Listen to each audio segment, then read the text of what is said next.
Jason?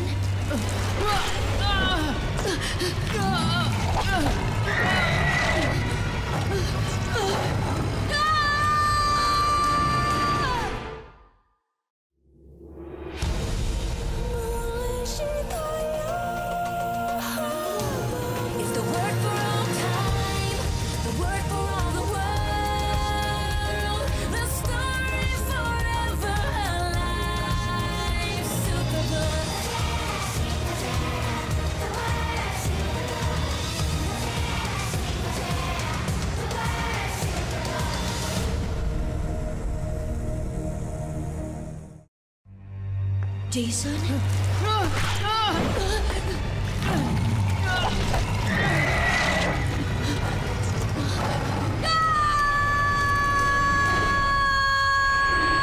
Sumisigaw ako tapos nagising ako.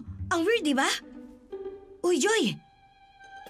Tapos ka na bang sumigaw? Oo, panaginip! Ako magpapaliwanag sa'yo, pwede?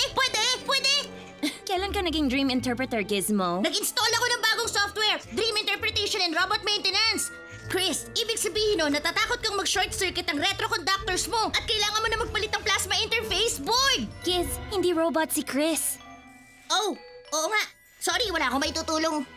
Wala naman sigurong ibig sabihin ng panaginip ko. Hindi yan ang tingin ko dyan. Isipin mo, na panaginipan mo si Jason yung batang nanloob sa inyo. Kanina nakita namin siya. Kaya posibleng nasa isipan mo pa rin siya. Nakita niyo si Jason? Nasa skatepark kasama yung bully na si Pierce at ang grupo niya. Hindi nakakatuwa ang mga batang yan. Chris, nung hindi mo pinahuli si Jason sa ginawa niya, sinabi mong pinatawad mo na siya. Pero wala ka nang ginawa pagkatapos. Anong ginagawa mo? Umalis nga kayo dyan! Palabasin niyo nga ako dito! Baka yung panaginip mo, baka may nagsasabi sa'yo na dapat kang makipagkaibigan kay Jason bago pa may mangyaring masama sa kanya. Kalokohan yan. Joy, walang ibig sabihin ng mga panaginip. Kung meron man, baka sinasabi sa akin na lumayo ako sa mga lugar na mausok at lumulutang ang pintuan, di ba? Superbook! Naku po! Ayan na naman! Panibagong Superbook Adventure! Eto na naman!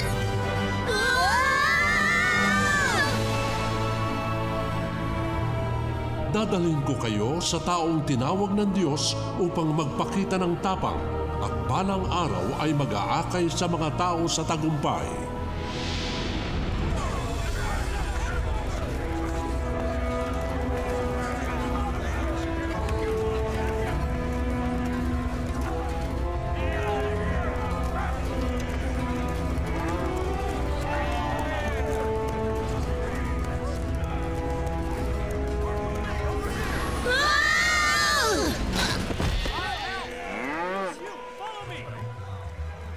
Tupa? Sino bang hero ang nasa kulungan ng tupa?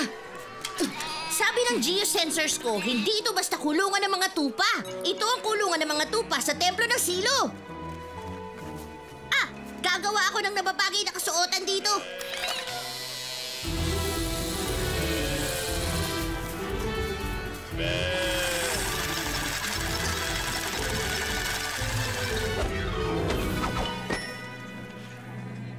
At syempre, nagtira ako para sa'yo.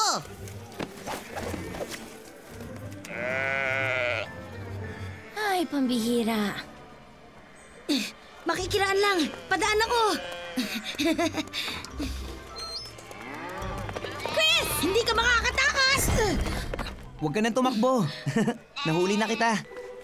Salamat. Huminahon ka lang. Kumusta? Hi! Ako si Joy. At ang aming punong pastol na si Chris ay kailangan maging maingat sa mga tupa. Ako si Samuel. Yan ba ang tupang ihahandog nyo ngayon? Hindi nararapat na kunin yung parteng gusto nyo. Ngunit hindi siya tatanggap ng luto. Bigyan mo siya ng sariwang karne na iihawin. Kunin nyo ang nais nyo, pero hayaan nyo munang maihandog namin ang sa Panginoon. Ano nangyayari? Joy, ang isang yo'y nagsisilbi sa mga pari. Yung isa na may maghahain ng tupa sa altar bilang sagradong alay sa Panginoon. Hindi naman tama na hingin nyo ang pinakamagandang parte para sa mga pari. Paano naman ang sa Diyos? Hindi ba't para sa Kanyang nararapat? Bakit ka ba ito laging ginagawa sa amin? Tama siya! Kung hindi mo yan ibibigay sa kanila, sa pilitan ko yan kukunin. Kayong dapat nangangasiwa para sa Panginoon. O kung nais mo naman, ibibigay na lang namin sa iba ang pribilehiyo ng paghahandog mo ngayon.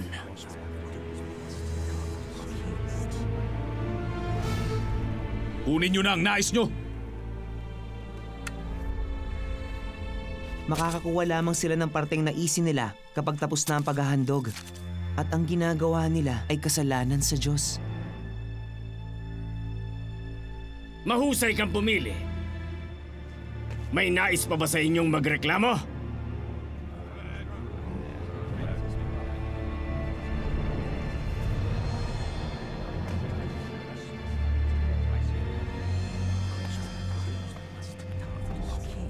Mabuti.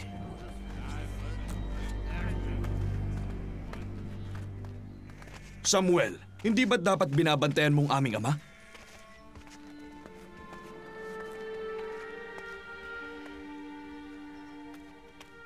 Chris, palagay mo si Samuel ang gustong ipakilala sa atin ni Superbook? Hindi, ang sabi ni Superbook, yung tinawag ng Diyos. Bata lang si Samuel. Samuel, totoo bang nagsisilbi ka sa ama ng mga pari? Oo, tagapagsilbi ako ng saserdoteng si Eli. At ang dalawang yon, mga anak niya, sina Pinehas at Hopni. Gano'ng katagal ka na nagsisilbi kay Eli? Noon pa man nagsisilbi na ako. Ang aking inang si Ana, hindi siya magkaroon ng anak at siya'y nagdadalamhati. Isang gabi, pumunta siya sa mismong lugar na to at dahil bawal ang mga babae sa templo, lumuhod siya dyan mismo at nanalangin sa Diyos. Nakiusap siyang bigyan ng anak at nangako na ibibigay niya ito sa Diyos. Nagsabing walang pang-ahit na daraan sa kanyang ulo. Nangyaring si Eli ay nakaupo sa malapit. Unay hindi niya naintindihan ang ginagawa ng babae, kaya siya'y nagpaliwanag. Ipanatag mo ang iyong sarili at umuwi. Ang Diyos ng Israel ang siyang tutugon sa iyong kahilingan.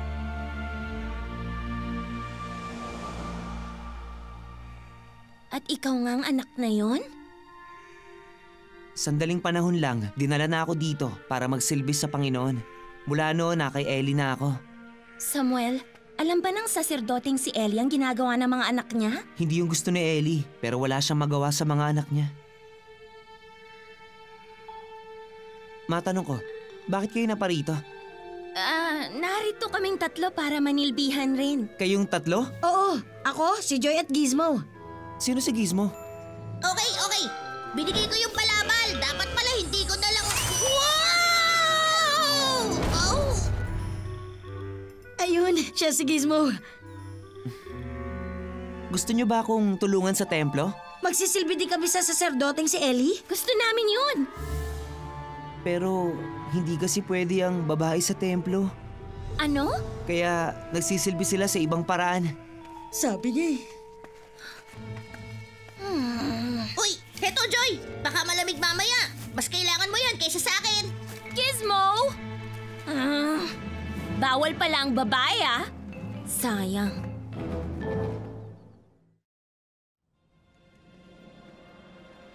Kapag may pulong si Eli, kami nagdadala ng inumin.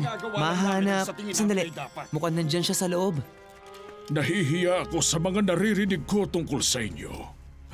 May lalaking nakapagsabi sa akin, dahil hinayaan ko kayong lapastanganin ng Panginoon, kayong dalawa sa loob ng isang araw ay kapwa mamamatay. Wala nang nakikinig sa mga ganyang propesiya.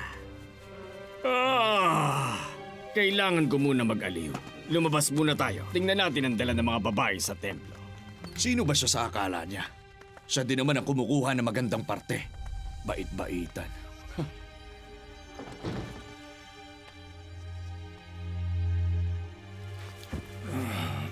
Pakiusap, uminom kayo. Gagaan po ang pakiramdam niya. Samuel, napakabuti mo talaga sa akin at napakabuti sa ating Diyos. Kung sana lang ay...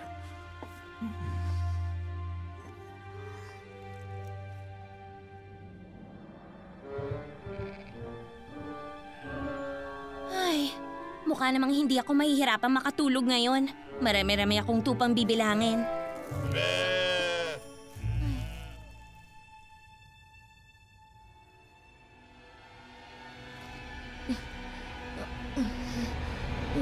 Jason, Jason. Chris! Tulungan mo ako! Ah! Jason! Ay, grabe. Yun na naman ang panaginip ko.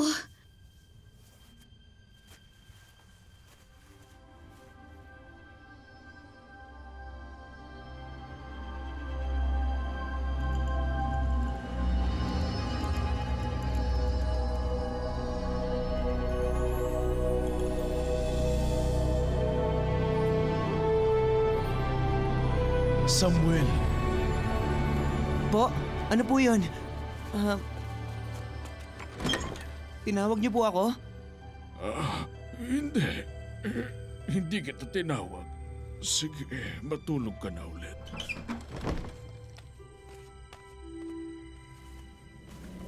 Samuel,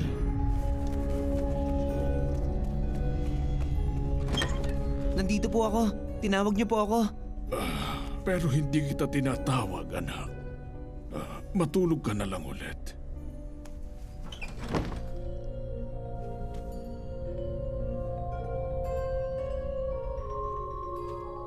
Samuel!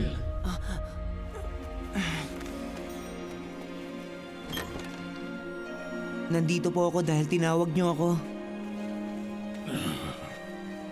Anak, sa aking palagay ang tinig na iyong naririnig ay ang tinig ng Diyos. Kapag tinawag ka niya ulit, sabihin mo, magsalita po kayo, nakikinig ang inyong lingkod.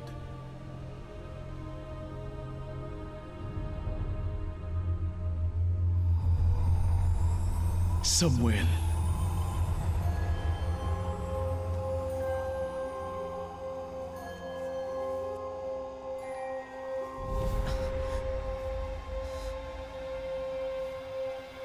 Magsalita po kayo. Ang inyong lingkod ay nakikinig.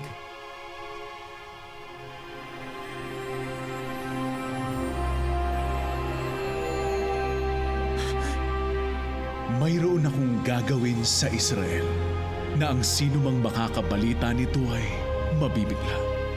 Gagawin ko ang lahat ng sinabi ko laban sa sambahayan ni Eli mula umpisa hanggang katapusan.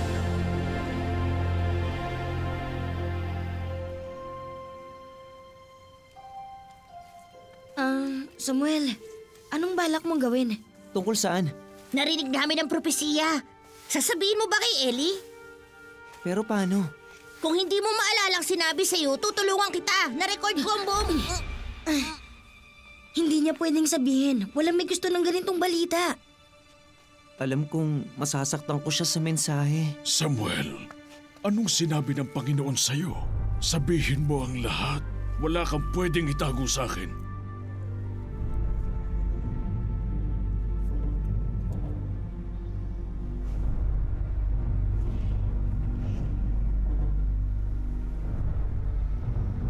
Nung narinig ko muli ang tinig, sinunod ko po kayo. Kinausap ko ang Panginoon. Babawiin ng Panginoon ang iyong mga anak at pagkapare. Sinabi niyang hinayaan mong lapastanganin siya ng iyong mga anak at hindi mo man lang pinigilan. Parurusahan niya ang iyong sambayanan sa paglapastangan sa Diyos. Iyon ang kagustuhan ni Yahweh. Mangyari nawa ang ayon sa kanyang kalooban.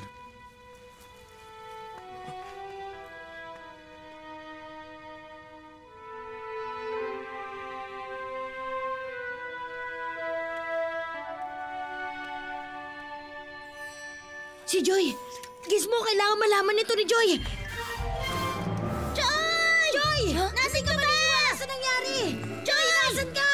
Joy! Yes! Nandito ako! Nandiyan ka pala, Joy! Tama ka nga! Si Samuel ang ipapakilala sa atin ng Superbook! Si Samuel! Siya pinili ng Diyos at siya nagsabi ng mensahe na galing sa Diyos! Sandali! Isa-isa lang pwede? Wala akong naiintindihan.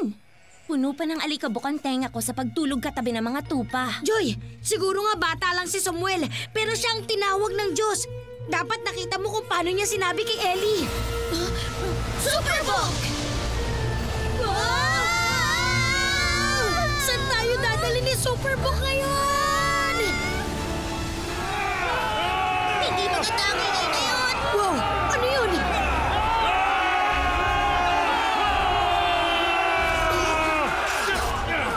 Tinupad ng Panginoon ang kanyang propesiya nang magtagumpay ang mga Filisteo laban sa mga Israelita. Sabay na namatay ang mga anak ni Eli doon.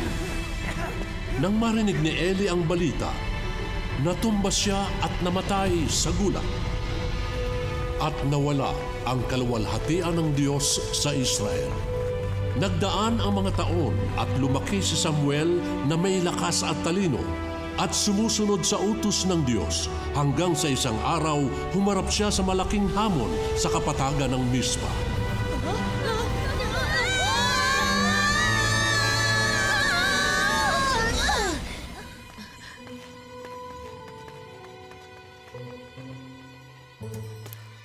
Teka, tignan niyo yun oh! Si Samuel! Mas matanda na siya, gaya ng sinabi ni Superbook. Anong ginagawa nila?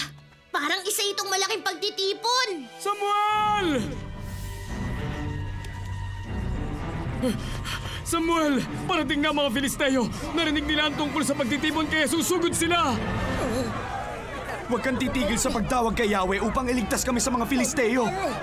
Kayong lahat, manatili lang kayong kalmado. Ipagpapatuloy natin ang panalangin at paghahandog ng alay sa Diyos. Pero iilan lang ang sundalo natin dito! Hindi ka namin mapoprotektahan! Ang Panginoon ang poprotekta sa atin.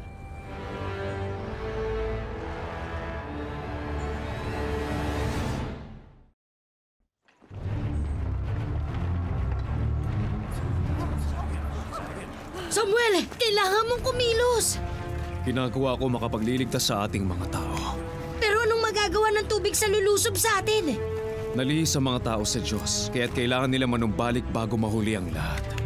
Pero wala ka nga ni espada o kahit sibat o kung ano man lang. Magtiwala ka sa Panginoon.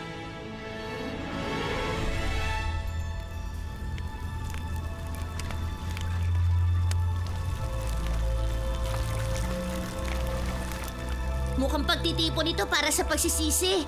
Nagbubuhos si Samuel ng tubig kasabay ng pagsisisi ng tao at magbibigay siya ng alay sa Diyos.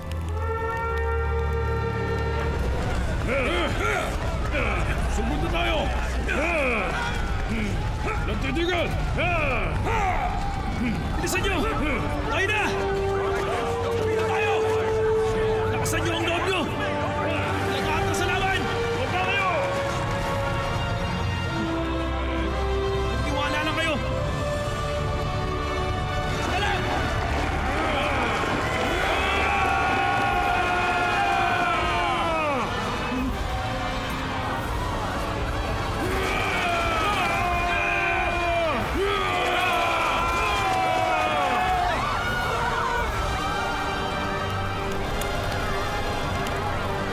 Panginoon, inaamin namin ang aming mga kasalanan at nagbabalik sa inyo. Narito kami't humihingi ng tulong! Ano yun? Ano yun?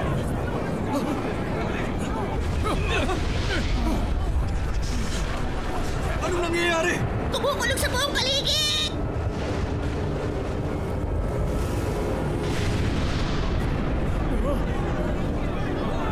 Ayun na! Bilisan natin! Patras na tayo! Atras! Isa sila! Atras na! Sugar!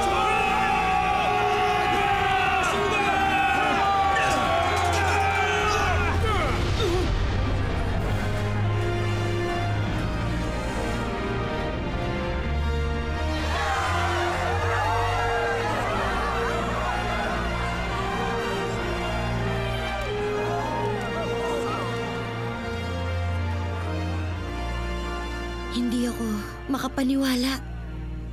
Maniwala ka, anak. Tinawag ako ng Diyos noong mas bata pa ako sa iyo. Ginabayan niya ako sa bawat hakbang ng buhay. Walang imposible kapag sumunod ka sa tinig niya. Pero paano ko malalaman kung tinatawag niya ako? Kung minsan, diretso kanyang kakausapin. Pero may iba pang paraan. Sa panalangin, panaginip, at minsan sa munting tinig.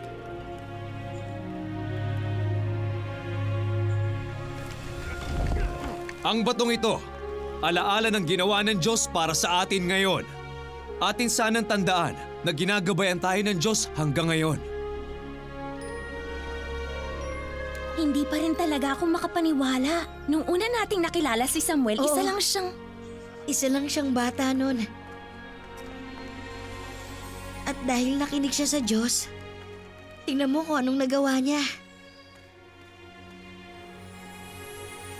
Joy! Chris! Uuwi na tayo!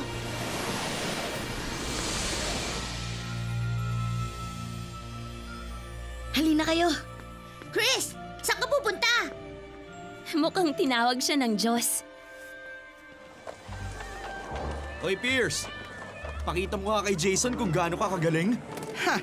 Gawin mo to at isasama ka namin, Jason.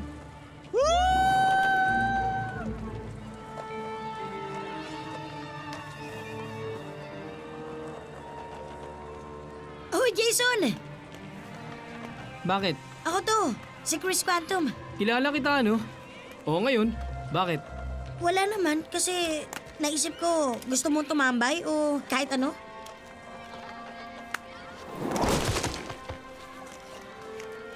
Alam mo, okay ka naman nung hindi mo ako kinasuhan sa...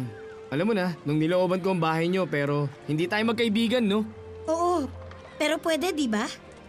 Ewan. Kaya mo ba mag-360 pop? Aba, oo naman. Pero madalas napapaupo lang ako. Sige, tingnan mo to. Alam ko kung paano hindi iikot ang board mo. Ipakita mo nga, pero hindi pa rin tayo magkaibigan. Oo, sige. Woohoo!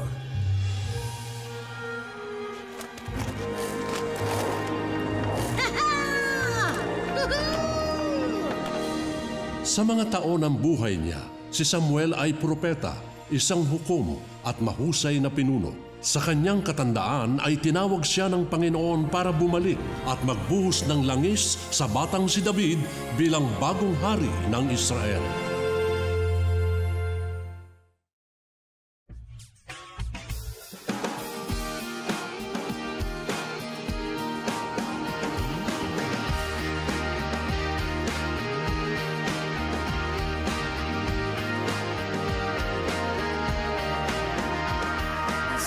Sa krus, ika'y namatay, nabuhay muli para mundo'y iligtas. Kasalanan ko ay patawarin mo, maging Panginoon, kaibigan ko. Tulungan mong magsimula muli, buhay ko'y alay sa'yo.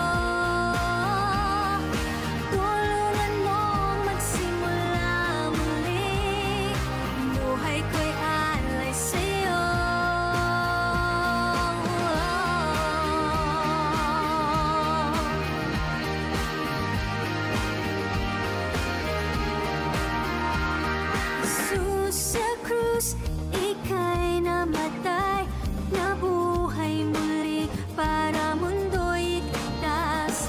Kasalanan ko ay patawarin mo, maging Panginoon, kaibigan ko.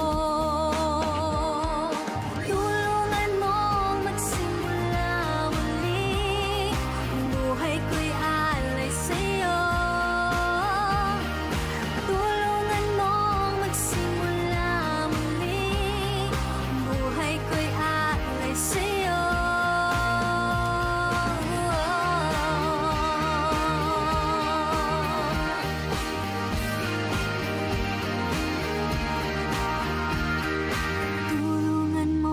Magsimula muli, buhay ko'y alay sa'yo.